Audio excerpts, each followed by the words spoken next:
السلام عليكم ورحمة الله وبركاته. معكم عبد الحليم جمال من المعهد التكنولوجي العالي بهليوبلس الجديدة، فرقة تانية قسم حاسبات. إن شاء الله هقدم لكم المحتوى اللي بناخده ده هيكون لطلابنا طبعا وللناس برضو الخارجية. عشان الماتيريال دي كلها مش بتاعتي، بتاعت المعهد، والمادة دي بالذات بتاعت الدكتور محمد المندوب، والمواد الجاية برضو هتكون بتاعت الدكاترة اللي تخصها.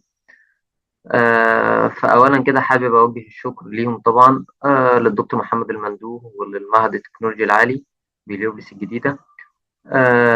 وبرضو هعمل ده جزء نظري، فأتمنى ما تزهقوش منه، وهعمل برضو معاكم جزء عملي كبير جدا.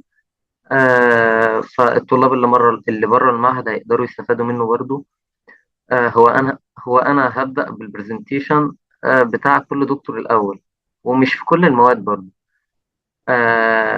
فأنا هبدأ في مادة تحليل البيانات الأول، اللي هي الداتا أناليسز. هبدأ بالجزء النظري الأول، فأتمنى ما تزهقوش منه. وبعد كده هندخل في البراكتيكال بعد كل جزء نظري. وهديكوا assignment في كل آخر فيديو براكتيكال، وهحله معاكوا في الفيديو اللي بعده قبل ما أنزل الجديد. تمام. بس كده. السلام عليكم ورحمة الله وبركاته.